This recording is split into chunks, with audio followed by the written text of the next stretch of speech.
Well, but that's the problem we're trying to deal with, man. I agree with you. Like when we sit down with motor carriers, that's when we really uncover like systemic problems that can be fixed.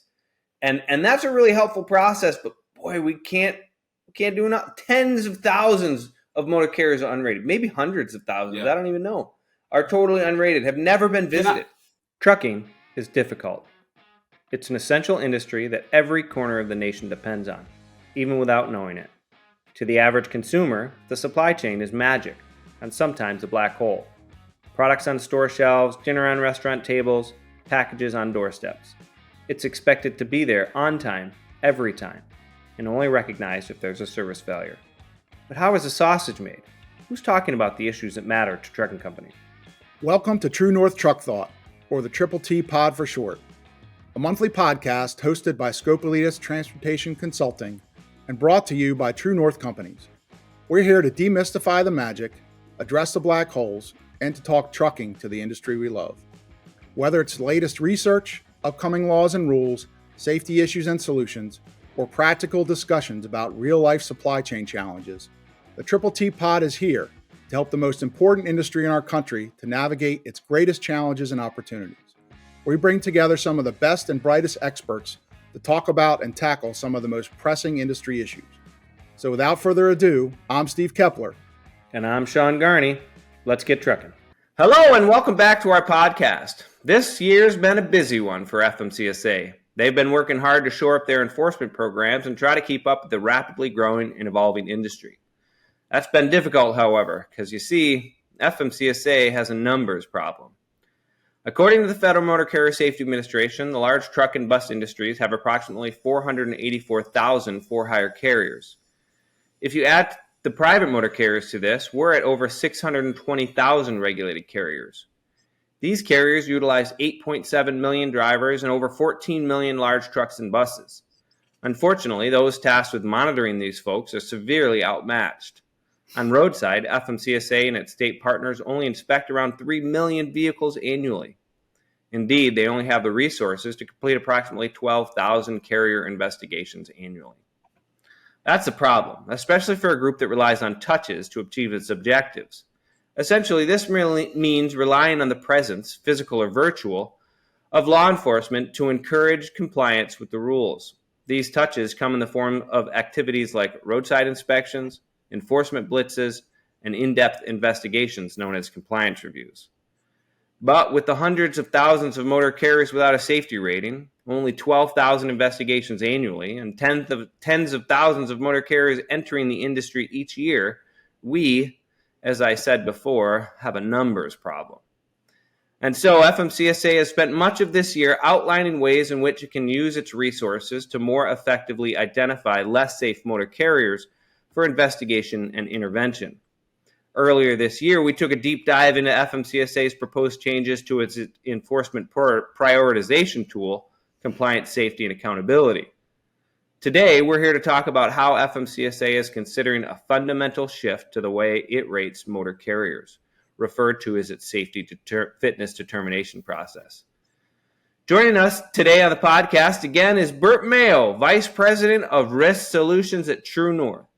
Bert is a lifelong industry vet, having spent time driving and working in the trenches with motor carriers, experience he now leverages to help his True North clients improve safety and accountability and compliance and all those things. Bert, welcome to the podcast. How are y'all? Good morning. Awesome. Fall is nearly upon us. I do not yet have heat in my house, but I presume that will happen before it gets cold itself. Well, technically, fall started yesterday. So that's Steve. He's always catching us on technicalities. That's that law enforcement lens that he's got, catching us on a technicality. Hey, speaking of technicalities, Steve, we're here to talk about the safety rating process, which a lot of carriers know about and a lot of carriers don't. That's the sort of process by which a carrier will get stamped with that, satisfactory, conditional, or unsatisfactory rating. But to a lot of carriers, Part 385 is not a section of the book that we read regularly. I'm hoping you can bring your enforcement background to bear for our audience and just give us a minute or two on what the safety rating process is today. Sure. Thanks, Sean, and welcome, Bert. So right now, and the safety fitness has been around for a while, a couple of decades, but it's based upon a comprehensive compliance review you mentioned or investigation that's done on site or off site, and there's essentially 6 factors that when that investigation is done, the investigators are rating those factors based upon that investigation. There's factor 1, which is general, accounts for insurance and general items. Factor 2 is driver, which handles obviously driver issues. Part 382, 383, and 391. Operational, which essentially is hours of service, and 392. Vehicle, hazmat, and accident factor. They also do include look at out of service rates for vehicles and crashes, which essentially is their on-road component, if you will, and we'll get into that. So when they're looking at those factors, there's in part, to your point, part 385, a lot of folks aren't familiar with it. The acute and critical regulation list, which is in Appendix B, there's 110 regulations. Acute regulations violations are one-time occurrences, serious issues. Critical regulations are patterns. Essentially, there's trends. Typically, that a violation pattern is 10% or more of the violations discovered. So they're looking during the investigation. They're looking for those violations specifically, and depending on what they find, there's points assigned. I won't go into the minute details of the actual rating process itself. I encourage folks, if you're not familiar with it, to check it out. But based upon those points are assigned in those different factors, and those factors can roll up. They roll that up, and you can get one of 3 assigned ratings: satisfactory, conditional, or unsatisfactory. And essentially, and to your point, there's only 12,000 investigations done a year. In 2022. Basically, every year they're pretty consistent. You get about a third, satisfactory rated carriers, conditional rated carriers, and unrated carriers. And there's a small percentage that are rated unsatisfactory each year. So that's the basic. And the last point I'll make, which I think we'll talk about some today more, obviously, is right now the rating process does not use the SMS. Nothing to do with CSA as of right now. So that's a quick summary. I encourage our listeners to check out 385. There's a lot more detail there. There's a whole due process section in there too about what happens when you're unsatisfactory. There's a whole host of things that we won't go in today. But so Bert, maybe starting with you, obviously you have a lot of experience working with your insurers and carriers. How do you all view the rating process, and how do you account for it when you guys are looking at your insureds? The first thing that comes to mind, we couldn't say on the podcast, so it's a pain in the what. So the very first thing we look at, right, is underwriters. I'm gonna pick on my underwriter friends, and by the way, if any of y'all hear this, y'all are my friends for sure. But, they're given very limited information on how to underwrite a motor carrier. They have a loss run. They've got some, they look at CSA. But the rating is important, right? And they're relying on that rating, the government, I guess, to issue what we would consider a fair rating. And so if we see a motor carrier that has conditional, unrated, unsat, of course, we all know there's an issue. We're not going to get. That's going to be a very tough one to get insured. But if you have a conditional, you've got a problem. And of course, even if you're unrated, now we have to unpack all the violations and explain to that underwriter what that really means and why it happened, and look and see. And that they couple that too with how their scores that are in alert. So it's a challenge. It's easy. Easy is probably not the right word. We have to tell the story why this motor carrier is that way for an insurance market to look at it, but it's a moving target. But it's what keeps us on our toes. It's easier, I guess. So what are the penalties then? Sorry, I was just going to ask, like, just in general terms, what would we say are the benefits or drawbacks to particular ratings, right? Like if I'm stuck with a conditional rating Yep. as a carrier, how does that change who I am? I'm still allowed to operate. I can Yep. still Yep. drive on the road. Why does it In our matter? industry, we call it debits and credits. And so you're just penalized. You're penalized with anything other than a satisfactory. And the reason being, and it makes sense in today's economy, is that nuclear verdicts. Don't want to talk about them on here, but the insurance company knows if they wind up in a jury and wherever we can all pick those areas, that plaintiff's attorney can make that motor carrier look worse than it really is based off of these published ratings or this published data in CSA. So, and that has to do with the reinsurance markets are just like, hey, we're paying out on claims that we shouldn't pay out, and it all has to do with what happens in court. So they're very sensitive to it. Well, it's interesting. The long and short of it, everybody's very sensitive to it. And I think that's been one of the big, challenges or concerns or beefs that a lot of folks in industry have had over the years with the conditional rating, right? What does it really do? Is it helpful? Is it hurt?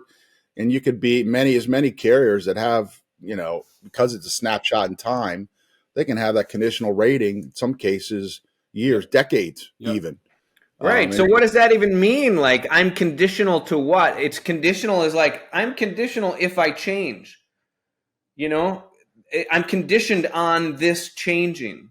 But now I'm never being measured later on. So how do I know as a shipper, here's how I interpret it probably, depending on my risk threshold. Can't drive for me. Yes. And I would say that's often the penalty. You can't drive for me, or you can only drive in desperate circumstances in a very tight market. That would be my second piece to it. It's not so much what legally or what happens in court. That's the other thing, right? In today's tight freight market, that's exactly what you're seeing. Same thing with the FMCSA, right? Is that you have so many alerts, you're not going to pull my freight, or you can pull my freight at a lower reduced rate, which is just as bad. Yeah, and a lot of customers build that, like we're talking about, into their contracts. You have a SAT rating or unrated in order to move freight from me. Well, and it's pretty wild, Bert. We talked before this podcast about, we've all had experiences, I think, with motor carriers who had conditional ratings and came to us and said, I got a problem. How do I fix this conditional rating? And then, the impetus that the reason they come to is like, hey, either my insurance is going to get re-rated or I'm starting to lose business because shippers won't work with me. And so now I need to get this conditional rating upgraded. And it's not impossible to do. I mean, it's a thing that you can do. But if your conditional rating's been sitting there for a while, like you need a new compliance review. And they're not granting those compliance reviews very frequently, right? Like, so Steve, how do they figure out who they're going after? Maybe you can give us a little bit of that. It's really, and that's the interesting part. What, the conditional rating, you're in purgatory, and they really don't, they're using CSA as their targeting tool, right? So they're, in terms of who they're going to go visit. So they'll put you in one of 5 buckets, and it's driven principally by CSA and your SMS scores. So the rating certainly is a consideration, but really it's more your on-road data and the currency of it that they're using. And that's what's driving it. Obviously, if there's an enforcement follow-up or a complaint or a bad crash, those obviously are driving their decisions on who they're going to visit. So that's really what's driving those investigations. So it's the CSA data, the on-road safety performance, that's then being hopefully used to target motor carriers for safety intervention. And then an investigator comes in and cracks open your books and tries to decide, hey, is this on-road safety performance indicative of your safety program? is the tail wagging the dog, or is the dog wagging the tail on this one? Like we're focusing on the end result and then coming in and hoping to find compliance challenges. Should we target it on the front end? I don't know. That's a hypothetical question, but it's kind of a circular argument, at least a little bit, right? Yeah.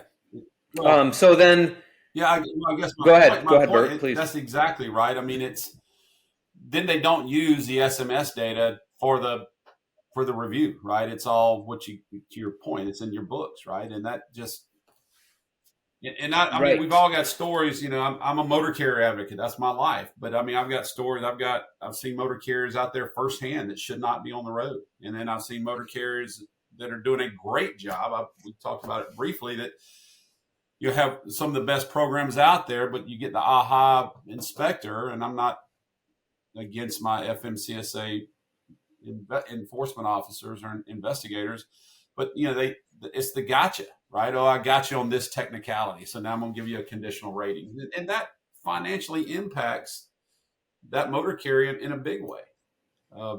But yet their on the road performance is stellar.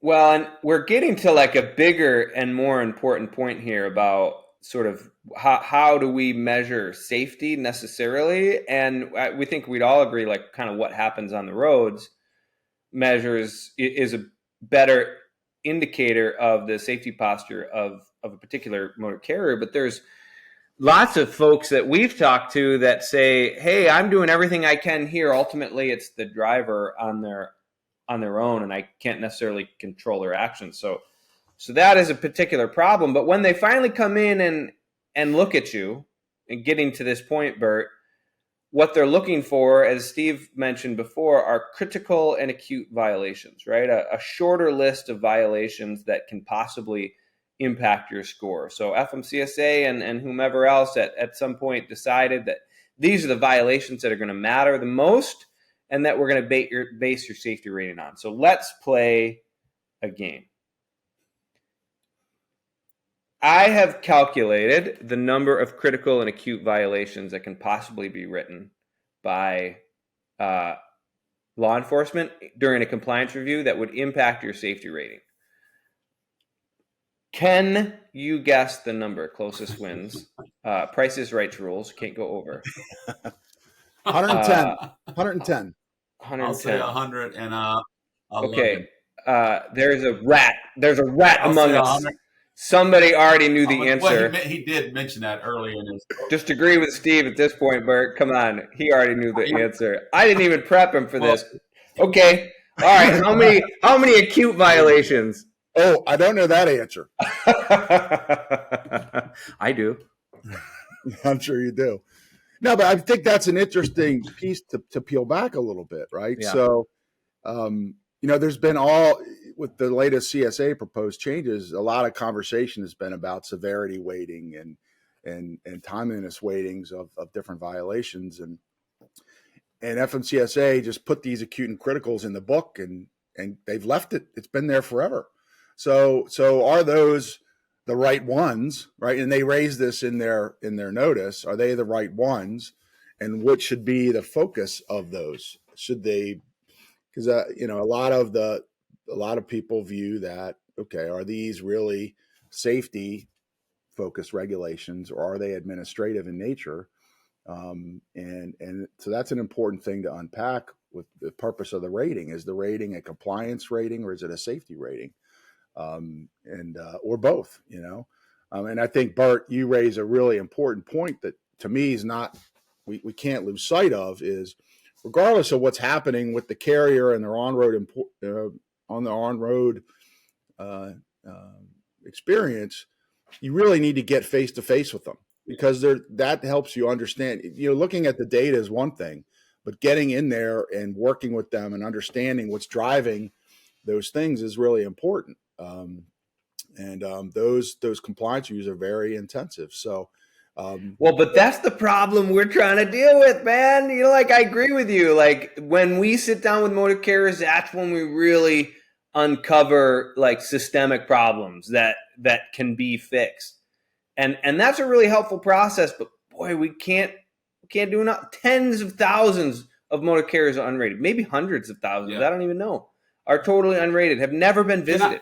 Pause really quick, guys, because I think we're in 15 minutes. 15 minutes. I think we're just a hair ahead. I'm thinking about, we didn't discuss what the proposal is, moving from the 3-tiered system, 4-tiered system, I guess you will, to the 2-tiered system. Can one of y'all explain that briefly? To fit Yeah, for sure. So I'll give a brief overview, I suppose, to the best of my knowledge, and Steve will certainly correct me. FMCSA is 15 minutes in. It's an interesting time to sort of start discussing this. But, the basis of what FMCSA is trying to do is to update the way that they do safety ratings. They've looked at their 3-tiered system, and they've listened to complaints issued by stakeholders. And they're asking a bunch of sort of important and fundamental questions. One of them is this 3-tiered safety rating process even the most appropriate, right? What does conditional rating mean, and how is it used by the industry? And instead, should we go to maybe a 2-tiered system, like a fit or unfit? FMCSA will just decide if you're fit or you're unfit, or even more progressive, a single-tiered safety rating, which would be simply unfit. All other carriers would receive nothing, and unfit carriers would be determined unfit and then removed from the industry if they don't, survive their appeals process or whatever, right? So that's the first part of the proposal. The second part of the proposal, and again, it's just an advance notice of proposed rulemaking, so it's really just asking stakeholders questions. It's not telling us necessarily how the rules will change. But the next part is asking the questions that we're asking now about what are the most appropriate regulations that we should be using to make these safety ratings, and how should we use them? And then the third part is what is all the data that we should take in and use to alter the safety rating process in the long run? And, therein is sort of the part of the proposal that's made a little bit of hay out in the trade press, which is this concept of FMCSA potentially considering using CSA to make at least initial proposed safety ratings of fit or unfit based on monthly CSA scores. We don't know exactly. Oh, go ahead, Steve, if you want to hop in here before we jump into. Yeah, no, I think the other thing that is they also asked the question in there is, what are people's views of their previous proposal back in 2016, Right. where they actually proposed a formal approach versus just asking these questions, and some of that proposal was directly tied to CSA scores and measures and being unfit carriers. And in that proposal, they did the analysis and said that based upon our proposal, there will be 3,000 carriers or so that would have that unfit designation. That's, I think, instructive to go back to, because they're asking those questions in this proposal, whether they should do that.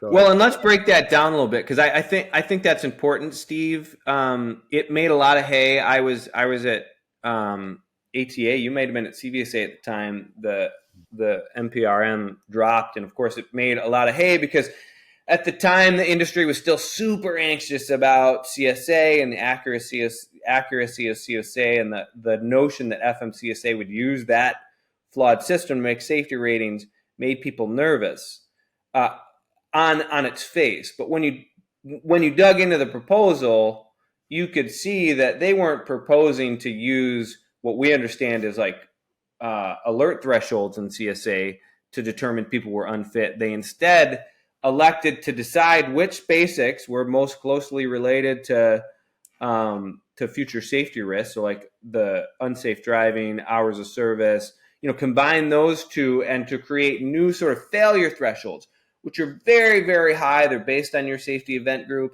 and it's somewhere between the 96th and the 99th percentile. And if your CSA scores were above that and in 2 or more basics, depending on how they broke it out, then you could get a proposed unfit safety rating, which you would have to then contest with FMCSA if you disagreed with it. And so FMCSA is considering has considered for a long time sort of updating this process. And the one problem, however imperfectly, this would help solve is the fact that FMCSA can't put touches on enough carriers. This would allow them to at least in a strong way contact these carriers and say, you've been too bad for too long and it's time to get better. So that's kind of where that proposal is. What do we think about that? What do we think about the idea of using CSA in that way? Right now, it's supposed to only point carriers, like we said, or point enforcement towards carriers. I jumped right in on. In the future, Sean, on this whole. I'll use a term that I certainly didn't come up with, but it's applicable. I told you last Friday when I missed this, I was in Newark. Friday morning, Saturday, and I can tell you, none of my clients, by the way. So if you want to be safe, call me. That's a plug. But there are trucks. There are trucks running around certain markets now, and it's been my challenge over the last few years, right? So I can pick those markets. Savannah, Newark, Memphis, Houston. We'd love to pick on them, but motor carriers that operate in those areas struggle with maintenance, right? Does that make them worse or better than the trucks operating in Chicago, Norfolk, Kansas City, St. Louis? It's geographical biases, man. And I know, Steve, this is a subject near and dear to your heart because you spent so much time at CVSA and still active. But we've yet to solve that issue where compliance is the same across the board. And then I think until we do, this whole and you're exactly thumbs up, thumbs down approach is going to be flawed because the carrier that operates in one of those markets is going to struggle. No, I think, Bert, you're exactly right. It's not, and that's the challenge we're dealing with, right? Those disparities and that's just one slice of it, right? Another, when you get into CSA and SMS, you've got data sufficiency issues, you've got all kinds of things, and that in my view, I personally don't think you can use, and we shouldn't be using CSA and SMS to make rating determinations, because it's not a standardized approach. It's targeted, it's random. Now, is it a tool to help the investigation process? Absolutely. And so and that's why the safety rating in and of itself, to me, is you can't think of it only in the rating. It's what goes into the process to conduct the investigation, to sign the rating, because those ratings are a formal designation in regulation against those motor carriers, and you need to have very strong due process things in place. And I think if they start using that SMS data, the agency's opening itself up to lawsuits, my personal view. All right. So I am going to go ahead and play devil's advocate on this. I want to say, first of all, I'll point out a conversation. If only our listeners could be part of our prep conversations, that would be really great. But Bert relayed some stories, and I know I have some anecdotal stories about compliance review processes that maybe weren't great. Bert's story about an investigator who was like, your maintenance program is fantastic. Oh, here's critical violations on DBIRs, and this could impact your safety rating. So the notion that we could find an unflawed or unbiased system to rate carriers, I don't, one may be more flawed or biased than the other, but I do feel like, and boy, my self from 10 years ago would be just spinning out in rage. But I do find CSA directionally accurate. as I visit more carriers, I can see that like directionally we're kind of headed in the right direction. If you're picking up lots of violations on a very regular basis, that's generally indicative of safety problems in the future. And so I don't see a problem, scooping off the cream. I suppose it'd be the opposite, the sour cream in this case, or whatever, off the top, or whatever sour thing floats to the top. We'll scoop that off, whatever it is. We'll give it a proposed safety rating. And then, Steve, to your point, like, I do believe due process is super important. So why can't we propose an unfit and say, hey, Mr. Carrier, this one's on you now. Prove me wrong. Tell me why you are fit. What are your safety protocols that make me feel comfortable that this, in fact, is just an anomaly in the CSA system, that you've got high scores and good safety, right? So I can definitely see the benefit. And in fact, I can remember trying to tamp down industry expectations years and years ago by saying, hey, at ATA events or whatever, saying, hey, we're only gathering about 3,000 carriers from this proposal, and you guys are none of them. You guys are none of them. Anybody that attends an association meeting is not in the group. That's my statement. That's right. Plug actual research. Go, Steve. That's right. And probably those listening to this podcast are not in that group, and that's a stretch. But I agree with that statement. That's right. I know this isn't devil's advocate, just more information for this.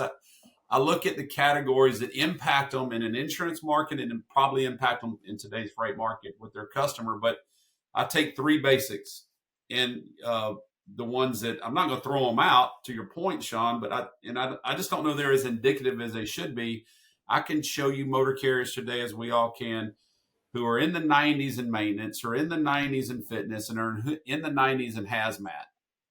Hazmat is all, I'll call it admin, it's paperwork, it's a placard blew off, it's a wrong placard, left a placard on a truck, whatever, right? It's something that just, it's not a safety issue when I define safety in my brain, and I've only got 30 years of this.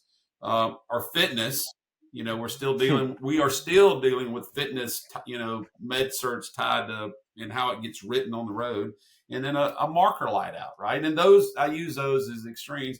But those same motor carriers who have 3 alerts over 90, I can show you many that have crash scores in the single digits, and I'm talking about 5 or below, and who have unsafe driving in the below 10. And those are indicative to me of their safety program. But yet they struggle with. Now, Bert, I do want to point out from the proposal that those categories you chose, hazmat, which has an inverse relationship to safety, driver fitness, which is level at best, and vehicle maintenance, which is slightly positive. Those are the 3 basics that you need a combined 99. So they have a higher threshold for those 3 basics, recognizing their poor correlation to compliance, whereas our other 2,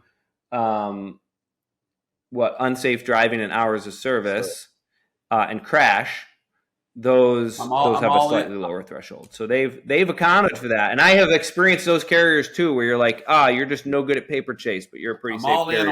I'm all in on crash and unsafe. I just think that those are 2. We'd have to talk a lot on hours of service today, because most of those violations. And truthfully, Bert, that's almost the perfect combination, right? Like, what if the idea is we're only going to think about unsafe, we're only going to think about crash? Like, these 2 things that we all agree on the call is, that's safety, right? What if we only use those 2 things and we say, hey, we're gonna get the sour cream off the top of this thing and just these 2 basics, and then now it's the carrier's responsibility to come in and say, hey, I do have safety management protocols, and it's a problem we're working on, right? Like, what if using CSA only really focused on this on-road data that we know for sure? And I think that's what a lot of folks are kind of moving towards. And now, when the rating process was designed years ago, we didn't have all this data, right? We haven't we've got all this data, all this research, and we've got much more understanding of what correlates to crash risk. And that's why I would argue to that point. To me, the key factor the agency needs to do is review and revise acute and critical regulations. That's to me the key focus area of and tie that to and use that tied to crash risk. And that's one of the things that the GAO found in its report years ago when they did this, and when they looked at CSA in particular. There's a lack of a lot of performance data on a lot of carriers, and even correlation with crash risk of some of the violations. And so we know we have a much better knowledge base now of what's indicative of crash involvement. And as an example, the rating process right now, when you get hours of a critical or acute critical violation, particularly with hours of service, it's double weighted in the rating. Right. And so you cannot. And there's like 3 times as many you can get written on. That's right. So why can't we do something similar to that with 392.2 violations with driving behaviors? Right. Why can't we change the point weighting of the crash factor? Right. And so I think those are things that we really need to think about as we adjust the rating. And I think the rating process and CSA should work in harmony together, and one should support the other. But I think because of a lot of the concerns and that continue to be with some of the data issues with CSA that aren't going to get resolved anytime soon, right? Let's be honest. Now, I think they're tweaking it, but there's a lot of imperfection. Yes, there's imperfection in the compliance review process, but it's a lot more honed. It's a lot more standardized. And there are strong due process provisions in there when things go awry. So I think my personal view is they work in harmony together. They need to work harder. Yeah, that's the goal. And they need to get to more carriers. Like, period. Yes. Well, period. You're absolutely right. I wholeheartedly agree. I mean, FMCSA in the states got all this extra money in the bipartisan infrastructure law, right? They should be spending more money doing more investigations. And I look at, for example, California has its BIT program, right? For those of you that are familiar with it, they've got tons of people involved in that program.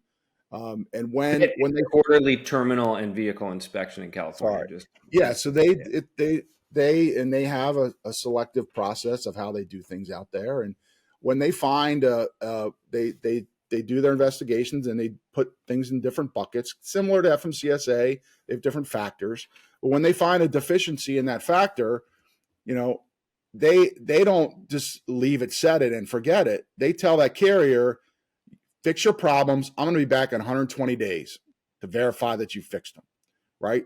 They don't leave them in a conditional status for years and years and years, right? So we need to, the third part of the stool, if you will, which we're talking about, it's the investigation process, and that needs to be reformed to be more effective at not just vetting out the bad ones, but the ones that are kind of just below that line, that are not, are not the worst of the worst, but are getting there. You need to have a better way to interdict those people and get them on the right track before they fall into that unfit category. Steve, that right there,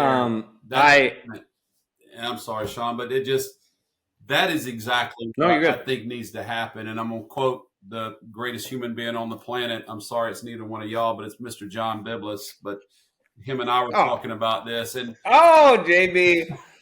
Anyway, talking about this. And he says the problem with this new, where we're at today with this proposal, in a way, it's only taking into account FMCSA's issues of workload and labor. And I listen, I love my partners over there, but we've got to take into account the issues that the motor carriers are facing. And that's the issue. It can't be just to make their job easier and more efficient. It has to work. It has to make the highway safer. That's our goal. And it just doesn't feel like that's it. It's just segue, Bert. You're the segue champion here. That was fantastic. First of all, I'd like to sort of mobilize our very intelligent audience and to say, hey, if anybody's got data out there on the safety and compliance of California carriers subject to BIT versus the rest of the world. I'd love to see that, because conceptually I'm with you, Steve, and I would just love to confirm that via data. But Bert, to your point, quickly, we like to talk about this most of our podcasts, so let's do it here too. This idea that like we need to take into account what the carrier is actually doing instead of a gotcha system, instead of all debits, how about some credits, right? And so coming back again to this idea of like, how would a new safety rating process, if possible, accommodate carriers or apply credit to carriers who have adopted certain beyond compliance tools, processes, procedures, technologies, that sort of thing? What do you guys think about whether or not a safety rating process should just be a sort of a floor, or if you can get credits in the system to sort of reach higher? What do you guys think? Yeah, I'm all Bert, in. you want to jump on that first? I'm happy to. Yeah, I'm all in. I think those, let's call them credits. I think if we're going to use them, I think we ought to look at the ones we identified, or even the FMCSA has identified, is crash and unsafe. We know those are the behaviors, are results that lead to, if we're using the word unsafe, I hate to use that word with motor carriers, but those are indicative. Those two results, those two CSA, SMS scores are indicative of carriers that need help. So I think if we're going to credit or debit, it should be around systems, technology that addresses those issues. That's my opinion. Well, I would wholeheartedly agree. I think you can incorporate it both in the rating process as well as CSA, right? And to some degree, FMCSA is doing it on a reactive basis now when carriers get unsat ratings and they put together their safety management plan or their corrective action plan. A lot of times they are saying, okay, well, we found a problem with our driver speed, or driver hours of service or whatever. And as part of that corrective action plan, they say, okay, we're going to invest in technology to address that, right? And so we're going to fix it. Here's how we're going to fix it. We're going to train our drivers using this technology. And more recently in their national roadway safety strategy that they released at DOT level, a specific call out in that strategy was to say, okay, carriers that we find or have levied a fine, we're going to allow them, instead of paying us the fine, to use that money to invest in safety technology. So I think it can be incorporated in a number of ways, and I think we see. I'll give you a specific example. So we're aware of a carrier that had four basics in alert. They were all over the map. I mean, way out there, and so they went in and they did a whole host of things. Revised their entire safety program, brought in dash cams, brought in, onboard management systems, safety technology. They enhanced their training program. And they did this over the course of within 6 months or so. They saw their crash rates, diving, going in the right direction.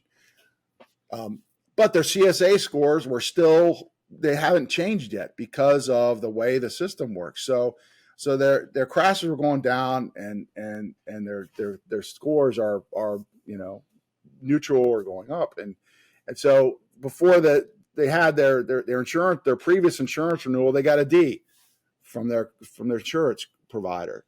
So the insurance provider came back in for the annual renewal, and even though they were in 4 alerts, they upgraded their rating to a B+ because they had done all these things. And their crashes were going in the right direction. I see where So, you're at, yeah. and if you talk with FMCSA about this issue, it scratched their heads. The data is not changing, but they're not getting in crashes. And I think as we think through the changes to the safety rating process, we really need to think about that, right? And so is it a compliance rating or is it a safety rating? And we need to incorporate these best practices formally at the agency of what we know works, because we're seeing it in crash reduction. That's right. What's totally crazy about that, Steve, is that we're sitting here talking about FMCSA's problem. They can't review the safety of every carrier without having realized that somebody's already solved that problem, and that's the market. Yes. Bert and all his pals have already investigated the safety of all these carriers before they decided how much to charge them for their insurance. And if only we could get at some of that data, if only we'd be in much better shape. If only there was a way. That is something, though. I mean, that is something. We rate every single motor carrier today already. We do that. Not we, yeah. Bert and his pals. Yes, you know. Right.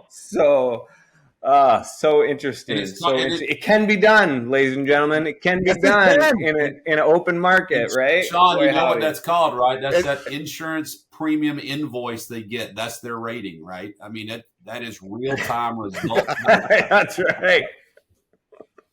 That's exactly right. Yeah. Boy. Awesome. Well, hey, I think we're coming to the end of our conversation, considering we just solved the problem.